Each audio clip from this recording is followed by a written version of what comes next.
Om Namo Bhagavate Vasudevaya. Narayanam Namaskritya Naram Chaiva Narottamam Devim Saraswatim Vyasam Tato Jayamudirye Nashtipraishu Vadreshu Nityam Bhagavata Sevaya Bhagavati Uttam Shloke Bhaktir Bhavati Naistiki.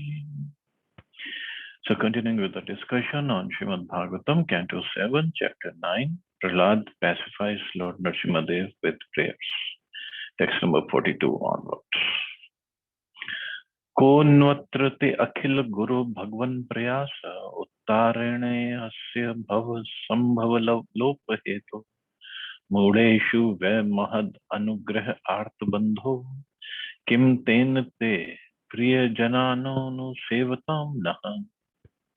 O my Lord, O Supreme Personality of Godhead, original spiritual master of the entire world, what is this difficulty for you? What is the difficulty for you who manage the affairs of the universe in delivering the fallen souls engaged in your devotional service? You are the friend of all suffering humanity, and for great personalities it is necessary to show mercy to the foolish.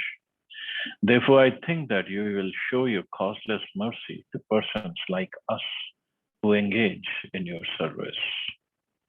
So now he is invoking the mercy and the blessings of Lord Nrsimhadev for all of us, actually, not for himself. He is already at a very high level, but it's for all of us. Here the words Priya Janam Anusevatam indicate that the Supreme Lord, the Supreme Personality of Godhead, is very favorable to devotees who act according to the instructions of his own pure devotee. In other words, one must become the servant of the servant of the servant of the Lord.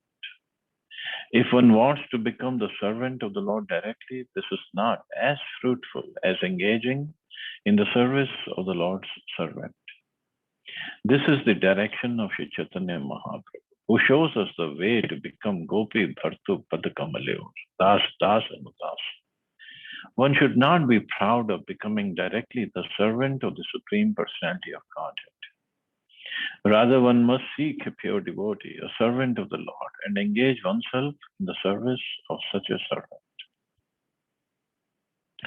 The more one becomes the servant of the servant, the more one becomes perfect in devotional service. This is also the injunction of Bhagavad Gita, Evam Parampara Praptam. One can understand the science of the Supreme Personality of Godhead simply by the Parampara system. In this regard, Srila Narottam Das Thakur says, Tandera Charana Sevi Bhakta Sanevas. Let me serve the lotus feet of the devotees of the Lord, and let me live with the devotees. Janame Janame Hai Ahi Avilas. Following Narottam Das Thakur, one should aspire to be servant of the Lord's servant, life after life. Srila Bhaktivinoda Thakur also sings, Tumi the Thakur, Tomara Kukur. O my Lord, O Vaishnava, please consider me your dog. One must become the dog of a Vaishnava, a pure devotee, for a pure devotee can deliver Krishna without difficulty. Krishna se tomara Krishna ditepara. Krishna is a property of his pure devotee, and if he takes shelter of a pure devotee, he can deliver Krishna very easily. Prahlad wants to engage in the service of a devotee, and therefore he prays to Krishna, My dear Lord, kindly give me the shelter of your very dear devotee so that I may engage in his service, and you may then be pleased. Madhbhakta Pujayatika. The Lord says, engaging in the service of my devotee is better than trying to engage in my devotion service. So Prabhupada stressed on Guru Parampara system here, and this is the right way to approach the Lord. In Guru Parampara, every Guru is a servant of his Guru, and every disciple is a servant of his Guru. So in this way, when we serve, when we follow the parampara and serve accordingly, then we please the Lord. properly, rather than we all thinking that I am also God, you're God, everybody is God, and like Mayavadis too. And that way we cannot please the Lord. Mood should be of service, servant of the servant, the servant.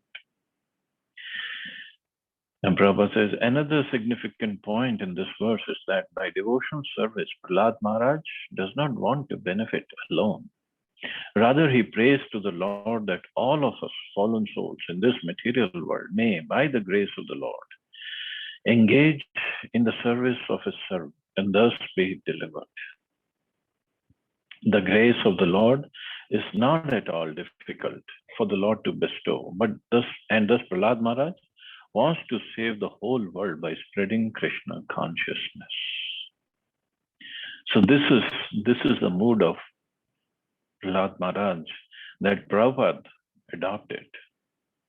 So he wants to save the whole world by spreading Krishna consciousness, and this is what Prahlad Maharaj also wanted to do. And this is another quality of a Vaishnava that makes him very dear to Krishna, that he doesn't want himself to be saved only. He doesn't want benefit for himself only. He wants everybody to enjoy the benefit.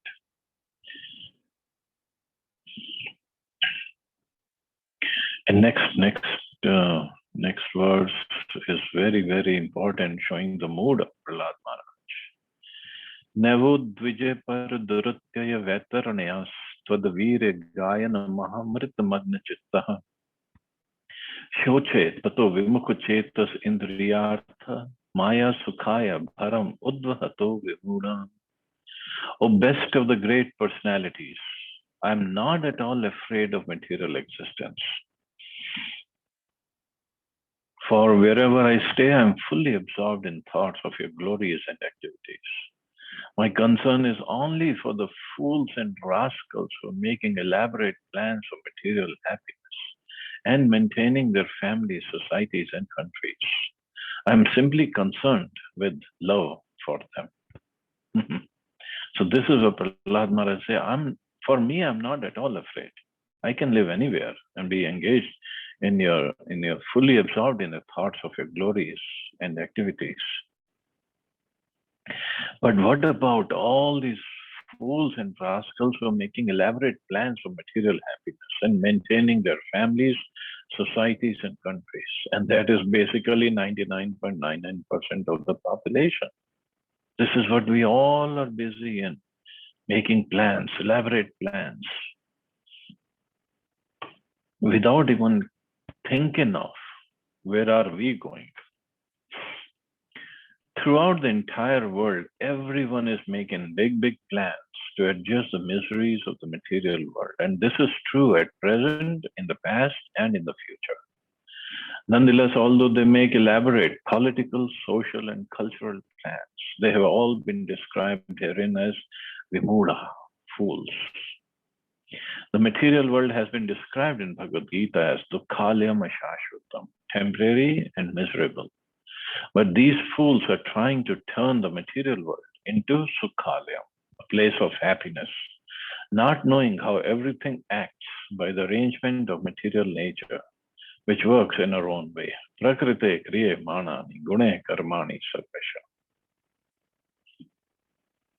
The bewildered spirit soul, under the influence of the three modes of material nature, thinks himself to be the doer of activities that are in actuality carried out by nature.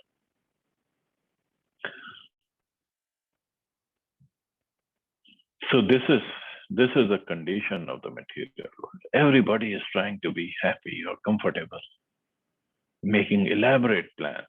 Let me buy this place, let me buy this facility, let me save this much money, let me have friendship with so and so, and let me do this business, let me do this job, let me do this course, and this will give me more money in the future, or a comfortable position and powerful position. They don't know everything is controlled by the three modes of material nature. There is a plan for material nature. personally known as Durga, to punish the demons. Although the Asuras, the godless demons, struggle for existence, they are directly attacked by the goddess Durga, who is well equipped with 10 hands with different types of weapons to punish them. She is carried by her lion carrier or the modes of passion and ignorance. Everyone struggles very hard to fight against the modes of passion and ignorance and conquer material nature. But at the end, everyone is vanquished by nature's laws. And this is what happens. Everybody is going to get vanquished. Everything is temporary and everything is going to get finished. That's for sure. Everything, every person, every situation, everything. There is a river known as Vaitarani between the material and spiritual worlds, and one must cross the river to reach the other side or the spiritual world.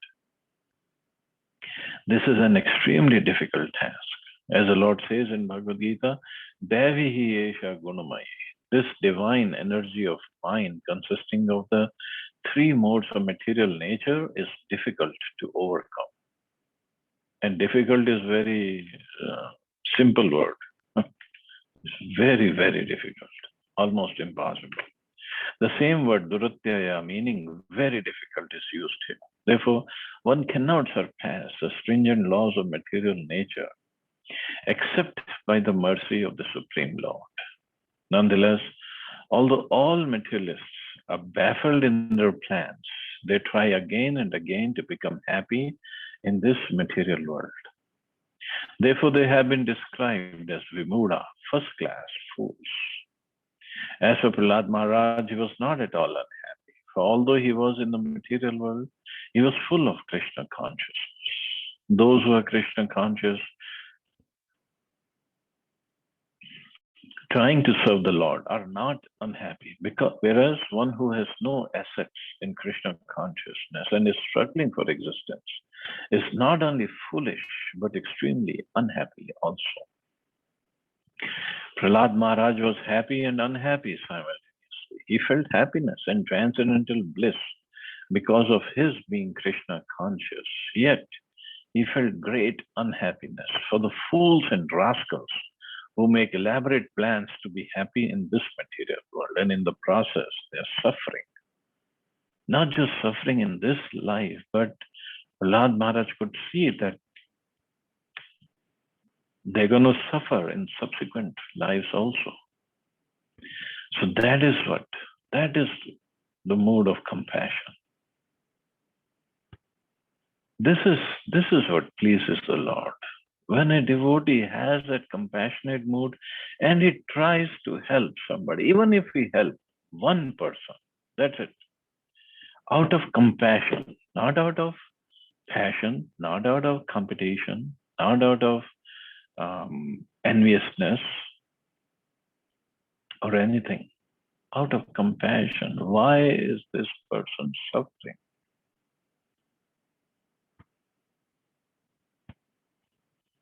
And with that mood, actually, Srila Prabhupada came to the West.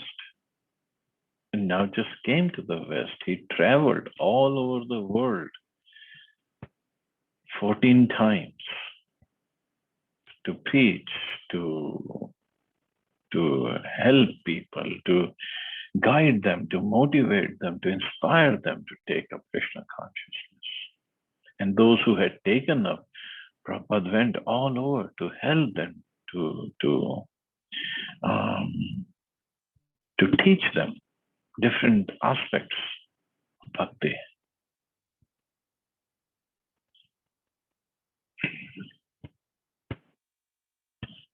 Prayana Deva Munya Svavimukti Kama Maunam Charanti Vijanena Parartha Nishtha Netan Vihaya Kripanana Vimumukshu Eko Nanyam Tvadasya Sharanam Brahmato Anupashye. My dear Lord Nrsimhadev, I see that there are many saintly persons indeed, but they are interested only in their own deliverance. Not caring for the big cities and towns, they go to the Himalayas or the forest to meditate with vows of silence, Mauna Vrata. They are not interested in delivering others. As for me, however, I do not wish to be liberated alone, leaving aside all these poor fools and rascals.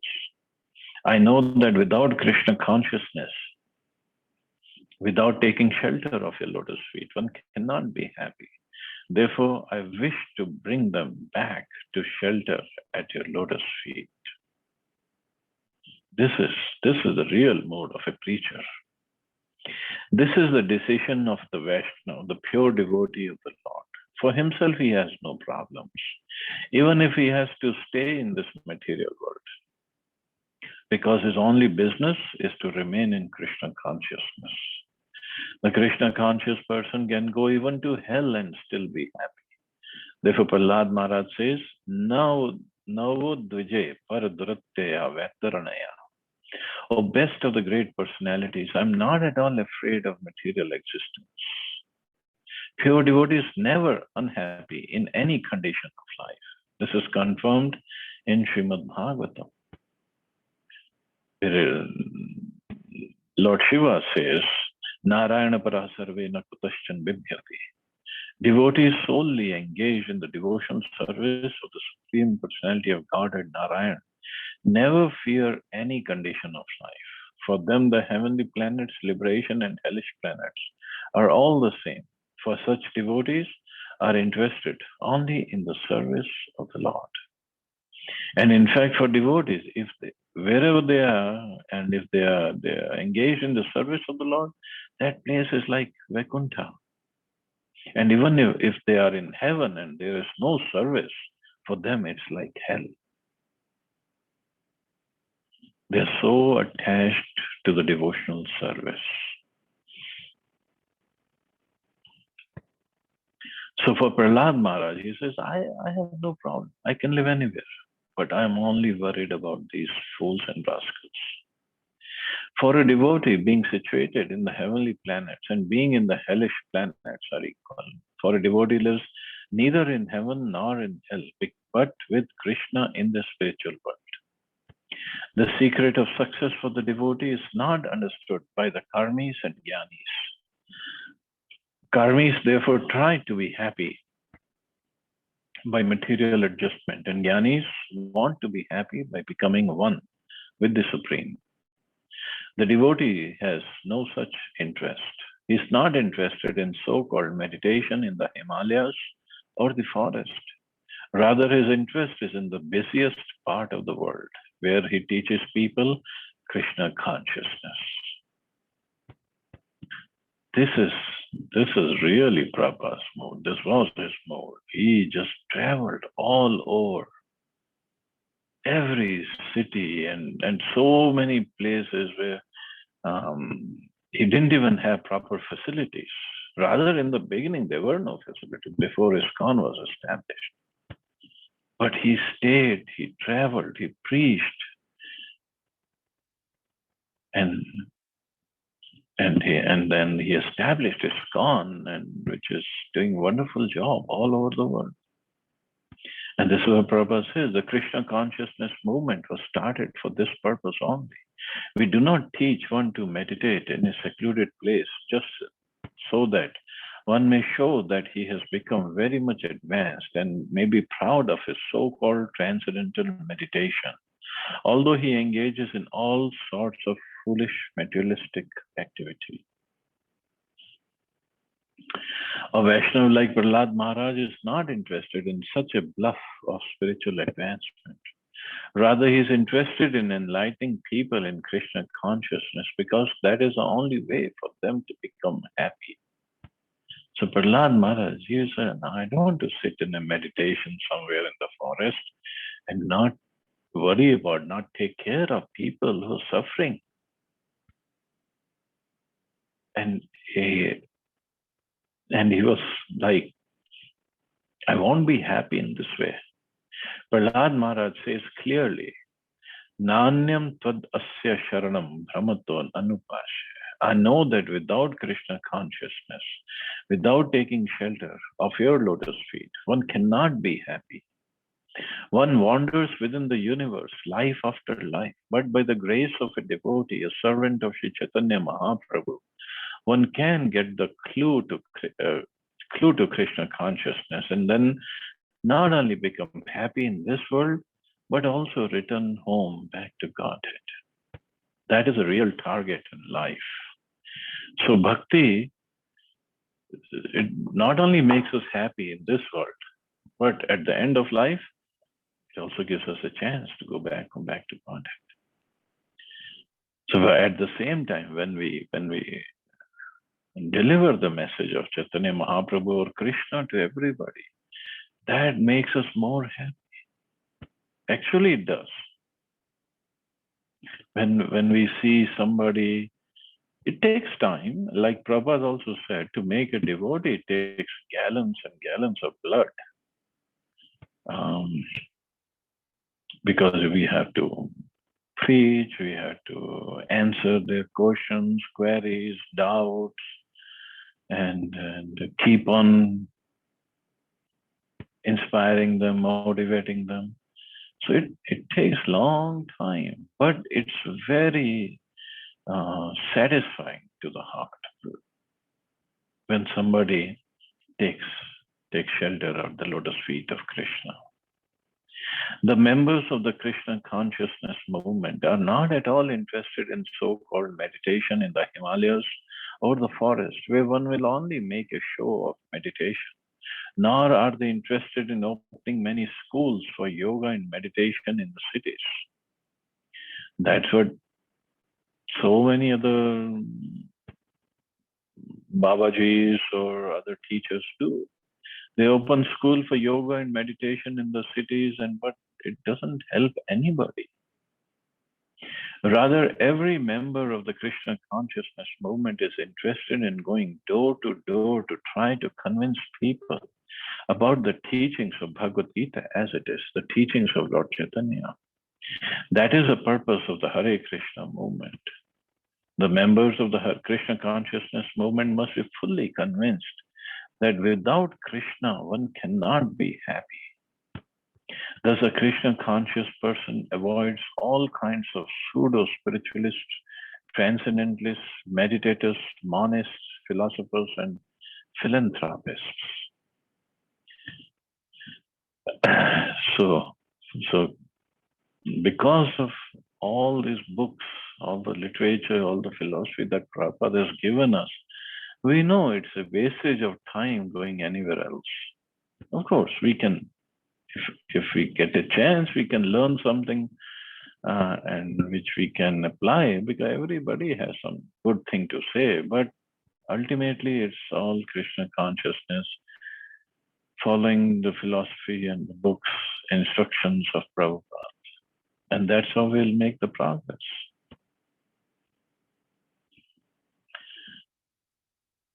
And the materialistic people, what do? What do they find happiness in? Yan mathunadi grimedi sukham hi tucham kanduyanin karyorev dukh dukkam tripyanti neh kripana bahu dukh bhaja kandute van manas jam vishahet dhira. Kandute van. Sex life is compared to the rubbing of two hands to relieve an itch. Grihmedis, so-called grihastas who have no spiritual knowledge, think that this itching is the greatest platform of happiness. Actually, although it is a source of distress. The Kripans, the fools who are just the opposite of Brahmins, are not satisfied by repeated sensuous enjoyment. Those who are dhira, however, who are sober and who tolerate this itching are not subjected to the sufferings of fools and rascals. Materialists think that sexual indulgence is the greatest happiness in this material world, and therefore they make elaborate plans to satisfy their senses, especially the genitals. This is generally found everywhere and is specifically found in the Western world, where there are regular arrangements to satisfy sex life in different ways. And now it is everywhere, even in India, it is so rampant. All the advertisements, all the novels, books, magazines, movies, TV shows, whatever we see, whatever you see, it's all about satisfying sex life. Actually, however, this has not made anyone happy. Even the hippies who have given up all the materialistic comforts of their fathers and grandfathers cannot give up the sensational happiness of sex life. Such persons are described here as kripans or misers. The human form of life is a great asset, for in this life one can fulfill the goal of existence. Unfortunately, however, because of a lack of education and culture, people are victimized by the false happiness of sex life. So this is what is because of a lack of education and culture.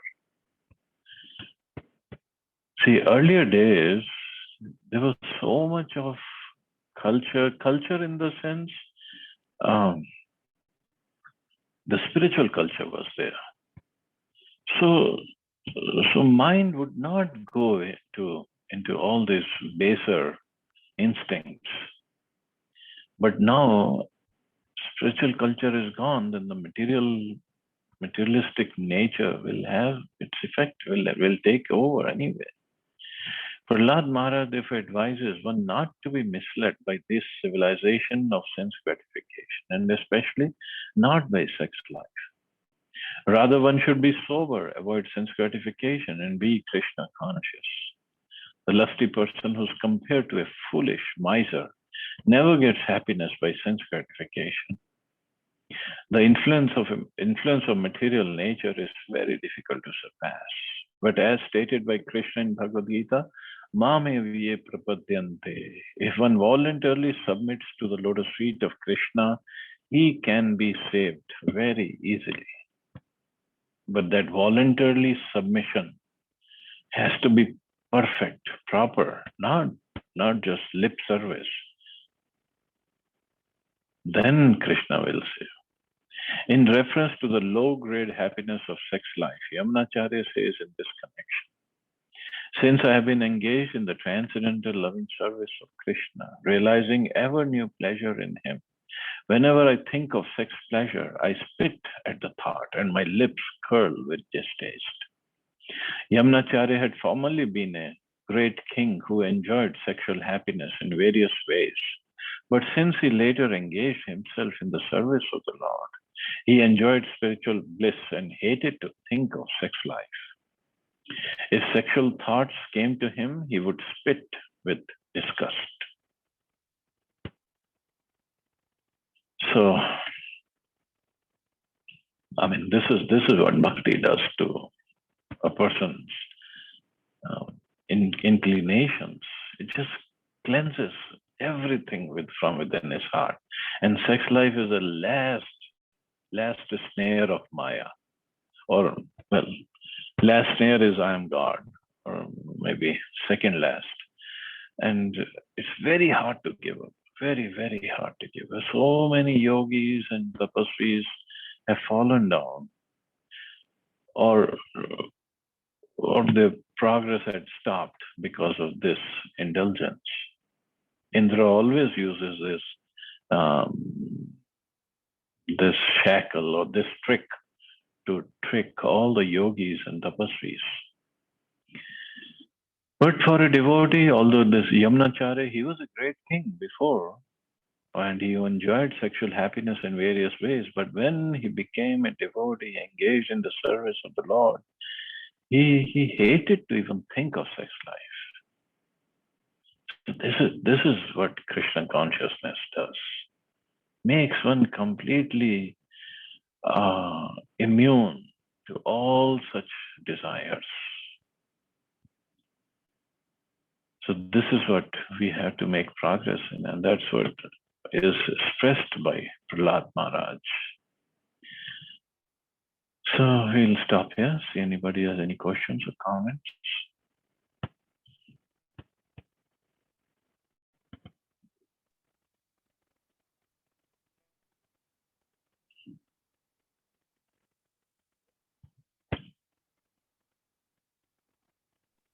Hare Krishna, Prabhuji, Dana Pranam. Hare Krishna. Prabhuji, the purports are too long. I feel like questions cannot simply immediately.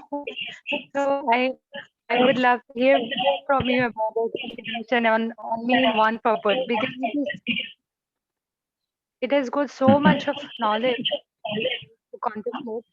Uh, I I don't. know. I know, and it has been said later on, future, sometime in the future, people will write books on every purport of Srila Prabhupada. Yes, Prabhuji. So much is written in the purport, so much is given.